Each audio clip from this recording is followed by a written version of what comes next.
Hello दोस्तों, मैं आपके लिए shut up dragon I don't want to reside with you anymore का चैप्टर 20 लेकर आ गई हूँ। चलो स्टार्ट करते हैं। स्टार्टिंग में दिखाया गया है कि सेंट्रिट एकेडमी की इंट्रेंस एग्ज़ाम आखिरकार स्टार्ट हो चुकी है और नोआ को रिटन टेस्ट के लिए ले जाया जा चुका है, जबकि सिल्वर ड्रैगन क्वीन और लियोन एक फैमिली एग्जामिनेशंस के लिए बैठे हुए हैं। फिर रोजवेस और लियोन से कुछ क्वेश्चंस किए गए और ये वही क्वेश्चंस होते हैं जो कि उन्होंने पहले प्रिपेयर किए थे। और फिर यहाँ पर रोजवेस और लियोन साथ में बहुत ही घनिष्ठ साझेदारी होने का नाटक करते हैं और सभी क्वेश्चंस के आंसर बिल्कुल परफेक्टली दे देते हैं। और फाइनली कुछ दिनों बाद उस एग्ज़ाम्स का रिज़ल्ट आ जाता है जिसमें नोआ उस एकेडमी में एंट्रेंस एग्ज़ाम्स को पास कर लेती है और उसे उस एकेडमी में एडमिशन मिल जाता है। और फिर आज नेक्स्ट डे दिखाया गया है कि आज नोआ के एंट्रेंस एग्ज़ाम्स का दिन है और आज के दिन यहाँ पर मौसम बहुत साफ है। सेंट्रिट एकेडमी की बिल्डिंग पर सूरज की रोशनी पड़ रही है जिससे वो बहुत चमक रहा हुआ होता है। यहाँ का एनवायरनमेंट बहुत सुंदर है और यहाँ की जो टीचिंग बिल्डिंग है वो बहुत सारे हरे भरे पेड़ पौधों से घिरी हुई है। और ये एकेडमी बड़े और छोटे टीचिंग बिल्डिंग से बनी है जो कि दूर से देखने पर बिल्कुल एक महल के जैसे दिखाई देती है और ये बहुत ही भव्य और सुंदर और दर्शनीय भी है। फिर नेक्स्ट सीन में दिखाया गया है कि लियोन रोजवेस और नोआ उस एकेडमी के सामने खड़े हुए हैं। वो वहाँ पर फाइनली पहुँच जाते हैं। यहाँ दिखाया जाता है कि लियोन ने एक बहुत ही फॉर्मल सूट पहना हुआ है जो कि बहुत अच्छा है, जो ब्राउन और वाइट कलर का है। और यहाँ पर लियोन बहुत ही एक्टिव दिख रहा है, वो बहुत एक्साइटेड रहता है। वो उस बिल्डिंग को देखकर यहाँ वहाँ देखने लगता है, अपने दाएं और बाएं ओर देखने लगता है और उस एकेडमी पर आश्चर्य होता है कि बाप रे, ये एकेडमी कितनी बड़ी है और कितनी दूर तक फैली हुई है। और फिर वो उस बिल्डिंग को देखकर कहता है कि ओह, यही सेंट्रिट एकेडमी है। और फिर यहाँ दिखाया गया है कि रोजवेस लियोन के साइड में ही खड़ी हुई है और उसने नोआ का हाथ पकड़ के रखा हुआ है। रोजेस ने ब्राउन कलर की सजावट वाली एक सफ़ेद ड्रेस पहन के रखी हुई है जो कि उसकी माँ की छवि को बेहतर ढंग से दिखा रही थी। फिर नोआ उस सेंट्रिट एकेडमी की बिल्डिंग को देखती है और सरप्राइज हो जाती है और उसके मुंह से निकल जाता है, ओह, ये यही बिल्डिंग है। फिर नेक्स्ट सीन में दिखाया गया कि रोजवेस थोड़ी सी परेशान है, उसके फेस पर स्ट्रेस दिख रहा होता है, उसका रंग रूप अच्छा नहीं लग रहा होता है। रोजवेस यहाँ पर थोड़ी सी उदास दिखाई देती है, उसके फेस पर बिल्कुल भी खुशी दिखाई नहीं दे रही होती है। वो अपने सामने एकेडमी बिल्डिंग को देखती रहती है और उसे देखकर थोड़ी सी घबरा रही होती है, ऐसा लग रहा था कि वो थोड़ी घबराई हुई है। फिर लियोन अपने साइड में खड़ी रोजवेस की तरफ देखता है कि बगल में खड़ी हुई रोजवेस के फेस पर बहुत ही स्ट्रेस है और उसे फील होता है कि रोजवेस शायद थोड़ी सी घबरा गई है। और अभी गेट में इंटर होने के बाद भी रोजवेस ने अभी तक एक शब्द नहीं बोला था। ये देखकर लियोन रोजवेस के पास अचानक से पहुंच जाता है। लियोन के फेस पर एक शरारत वाली स्माइल रहती है और वो मजाकिया लहजे में रोजवेस के कान में कुछ फुसफुसाता है। वो कहता है, व्हाट्सएप, क्या चल रहा है? कल रात का इफेक्ट इतनी जल्दी खत्म हो गया। लियोन की ये बात सुनकर कि लियोन ने क्या कहा है, रोजवेस को कल रात को उसके साथ हुई इंटीमेट एक्टिविटी याद आ जाती है और उसका फेस तुरंत ही लाल पड़ जाता है। हालांकि ये वही एक्टिविटी थी जिसका प्रस्ताव रोजवेस ने खुद ही लियोन के सामने रखा था, लेकिन लियोन के मुंह से ये सब सुनकर रोजवेस थोड़ी सी शर्मिंदा हो जाती है, उसे शर्मिंदगी महसूस होती है। और फिर इससे बचने के लिए वो लियोन के पीठ पर एक जोरदार थप्पड़ मार देती है और उसके पीछे से कुछ गाली देते हुए फुसफुसाती है। लियोन फिर भी बहुत रिलैक्स्ड रहता है और स्माइल करते हुए रोजवेस से कहता है कि चलो, बहुत लेट हो गया है, जल्दी चलो। वो रोजवेस की इस थप्पड़ को एक्सेप्ट कर लेता है और जल्द कहता है, हाँ, चलो जल्दी चलो। फिर यहाँ दिखाया गया कि दोनों की बातचीत से रोजवेस का स्ट्रेस थोड़ा सा कम हो गया है, उसका मूड ठीक हो चुका होता है। और फाइनली थोड़ी देर बाद वो लोग नोआ के एंट्रेंस एग्ज़ाम के लिए उस बिल्डिंग के अंदर पहुँच जाते हैं। जब वो लोग अंदर एंटर करते हैं तो वहाँ पर फ्रंट गेट पर एक कर्मचारी बैठी हुई होती है और वो नोआ के एनरोलमेंट फॉर्म को ध्यान से चेक कर रही होती है। वो नोआ की पहचान की पुष्टि करने के लिए जानकारी को सरसरी तौर पर पढ़ने लग जाती है, नोआ के मेल्क्वे सिल्वर ड्रैगन कबीले। और फिर वो स्टाफ जब नोआ का एज कॉलम देखती है तो वो सरप्राइज रह जाती है कि नोआ की एज सिर्फ 1 ईयर 3 मंथ ओल्ड ही है। उसके एज देखकर वो कर्मचारी डॉक्यूमेंट से अपनी नज़र हटाकर नोआ की तरफ देखने लग जाती है और नोआ का फेस बिल्कुल एक्सप्रेशन लेस रहता है। वो अपनी उम्र से इस एंट्रेंस एग्ज़ाम में भाग लेने को लेकर कुछ ज़्यादा ही कॉन्फिडेंट लग रही थी।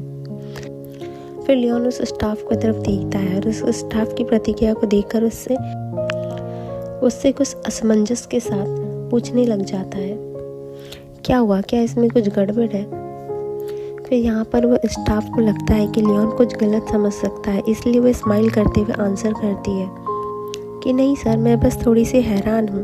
और वो स्माइल करते हुए लियोन को समझाने लग जाती है कि हालांकि यहाँ इस एकेडमी में डिसीजन लिया गया है कि जो यंग ड्रैगन के एनरोलमेंट के लिए न्यूनतम एज 1 ईयर ही होना चाहिए, पर हालांकि यहाँ पे वास्तविकता में यहाँ पर जितने भी एनरोलमेंट यंग ड्रैगन है वो लगभग 4 से 6 साल के हैं। क्या आपकी छोटी राजकुमारी यहाँ पर थोड़ी छोटी नहीं है?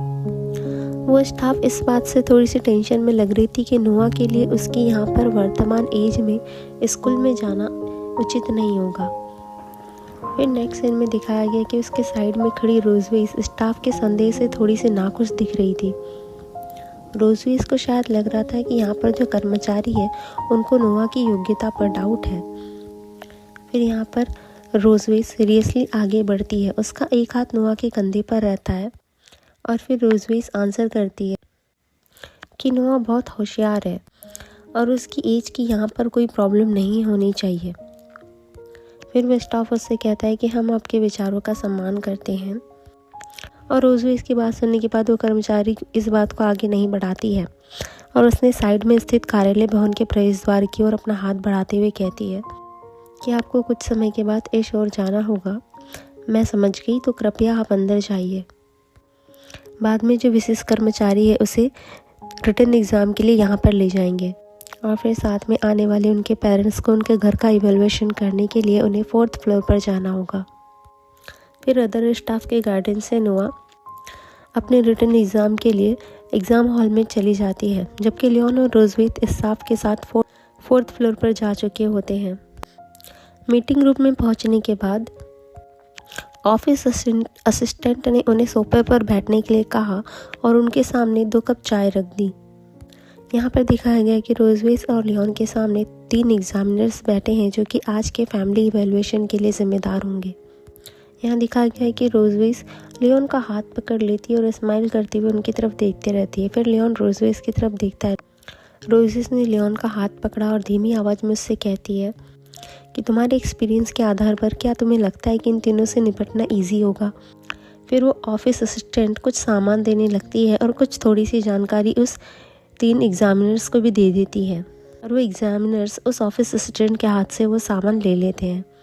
फिर 2 एग्जामिनर्स उस दिए गए सामान को बहुत ही गंभीरता से देखने लग जाते हैं और फिर लियोन और रोजवेज की तरफ देखते हैं और वहाँ पर एक अदर एग्जामिनर होता है जो कि दी गई सामग्री को बहुत ही ध्यान से रीड कर रहा होता है। फिर लियोन उन सब की तरफ ध्यान से देखता है और फिर रोजवेज के पास कुछ फुसफुसाकर कहता है कि इन्हें मारना आसान होगा। आपके द्वारा पकड़े जाने से पहले मैं आसानी से इन्हें 50 गोलियों से इनका सिर उड़ा देता। लियोन चुपके से अपना जानलेवा भाव बनाता है और अपने बाएं हाथ को मुट्ठी में कस लेता है और अपने अंदर के विचारों से फुसफुसाने लगता है कि अगर वो नोआ को स्कूल भेजने के लिए सहमत नहीं होते तो मैं उन्हें देखने के लिए चाकू लेकर आऊँगा। रोजवेज सरप्राइज होकर लियोन की तरफ देखने लग जाती है। उसे उम्मीद नहीं थी कि वो इतना सीरियस हो जाएगा। और फिर वो तीनों एग्जामिनर्स को लियोन से निकलती हुई प्रबल आभा का आभास हो जाता है और वो चुपचाप अपने मन में सोचने लग जाते हैं कि ये दोनों पेरेंट्स तो बहुत ही ज़्यादा दबंग हैं। तो फिर उन तीनों में से जो बीच में बैठा हुआ सफ़ेद बाल और सफ़ेद दाढ़ी वाला आदमी रहता है वो सबसे पहले बात करने लग जाता है। वो कहता है कि हेलो, मैं वॉल्टर विल्सन हूँ। मैं सेंट हेथ एकेडमी का वाइस प्रेसिडेंट हूँ। आज आपके एग्जामिनेशंस के लिए मैं ही जिम्मेदार रहूँगा। कृपया आप दोनों शांत रहे, शांति से बैठे और हमारे क्वेश्चंस का आंसर दें। और वाइस प्रिंसिपल के रूप में पहनावे और बोलने के लहजे से वरिष्ठ अधिकारी होने का आभास भी लग रहा था। उसकी ये बात सुनकर रोजेस और लियोन कहते हैं कि ओके। लियोन और रोजवेज ने उस वाइस प्रेसिडेंट के शब्दों के जवाब में स्माइल करने की कोशिश करने लगते हैं और उनके फेस पर स्माइल होने के बावजूद भी ऐसा लग रहा था कि वो अंदर से थोड़े से घबराए हुए हैं। और वो वास्तव में अभी भी थोड़ा घबराए हुए ही थे, क्योंकि उनके सामने बैठे बुजुर्ग लोग बहुत ही ज़्यादा अहंकारी लग रहे थे। और फिर लियोन मन ही मन में सोचने लग जाता है कि जब उसका सामने ऐसे अधिकारपूर्ण दिखने वाले वाइस प्रिंसिपल से हुआ था, ऐसे आदमी बहुत खड़ूस होते हैं। और फिर रोजेस लियोन के कान में कहती है कि क्या वो कोई अजीब सवाल पूछेगा। और फिर वो वाइस प्रिंसिपल विल्सन वो सूचना पत्रक को अपने हाथ में ले लेता है और सीरियसली भाव से उन प्रश्न को पूछने से पहले वो रोजेस और लियोन की तरफ देखने लग जाता है और कहता है कि क्या आपको याद है कि आपकी वेडिंग एनिवर्सरी कब आती है। उसके इस क्वेश्चन को सुनकर लियोन और रोजवेस चुपचाप हो जाते हैं। वो कोई भी आंसर नहीं कह पाते हैं। वो जल्दी से एक दूसरे की तरफ देखने लगते हैं, जैसे कि मानो उन्हें पहले से ही पता था कि ऐसी कुछ प्रॉब्लम होने वाली है और ये सवाल उठकर आएगा ही।